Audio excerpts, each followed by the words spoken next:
Alors aujourd'hui on parle des bienfaits de la montagne. Alors la montagne, il y a 4 points essentiels sur la montagne. La montagne, c'est vraiment une source d'énergie fondamentale pour votre corps. Pourquoi? Ça va créer des globules rouges. Qui dit globules rouges dit oxygénation du sang, donc dit épuration du sang. Deuxième point, ça va gérer les allergies. D'accord? Tout ce qui est acarien ne survive pas à plus de 1000 mètres d'altitude. Donc du coup, tous ceux qui seront sujets aux allergies vont avoir une baisse, on va dire, de ces allergies. Je vous rappelle que vous pouvez traiter les allergies aussi d'une autre façon. La montagne, c'est aussi le calme. C'est source de calme, de sérénité. Ça abaisse le niveau de stress, bien entendu. Pourquoi? Parce que c'est le silence. Le silence, ça apaise. Donc la montagne, c'est vraiment ça, c'est l'apaisement du tempérament. La montagne aussi, c'est les couleurs. Aujourd'hui, vous êtes dans un environnement de bleu et de blanc. Le bleu est très important pour le chakra de la gorge, il vivifie, il permet d'exprimer les choses et de poser les émotions. Enfin, la neige, c'est le spectre de couleurs de manière générale. La neige est précurseur aussi d'ions négatifs. Les ions négatifs se collent aux cellules et vont vivifier ces cellules. Je vous rappelle qu'on est une grosse centrale physico-chimique et ces cellules vont être oxygénées, ce qui va permettre de vivifier considérablement le corps.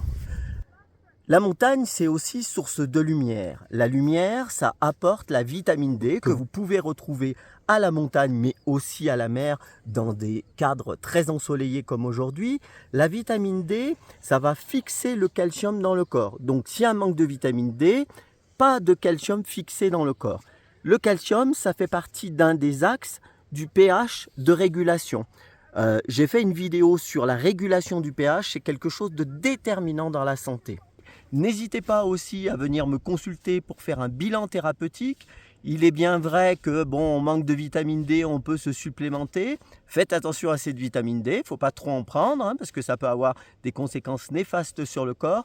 Donc le but d'un bilan, c'est de faire vraiment un point au début et un point à la fin et de voir les évolutions que vous allez ressentir d'une part dans votre corps, mais que nous allons pouvoir aussi vérifier avec un certain nombre d'indicateurs que vous pourrez voir lors de vos consultations.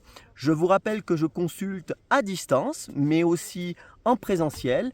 Il est vrai qu'en présentiel, on va pouvoir avoir un échange un peu plus humain et un peu plus technique sur certains points.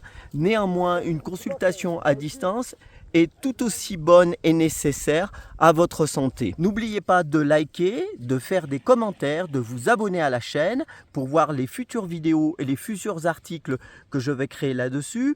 Vos commentaires vont me permettre de vous répondre à tous, de vous donner des compléments d'informations sur tout ce que je vous dis, puisque dans cette vidéo, je n'ai pas pu aborder tous les sujets liés à la montagne. On a parlé des couleurs, mais aussi de l'oxygénation, aussi de l'équilibre du pH du corps, mais on aura pu aborder beaucoup d'autres thèmes, puisque n'oubliez pas que nous sommes une centrale physico-chimique et vous verrez que dans différentes thérapies que je peux utiliser, on peut par exemple parler des sels de Schussler qui sont vraiment des axes pour corriger les terrains en biochimie qu'on appelle organique.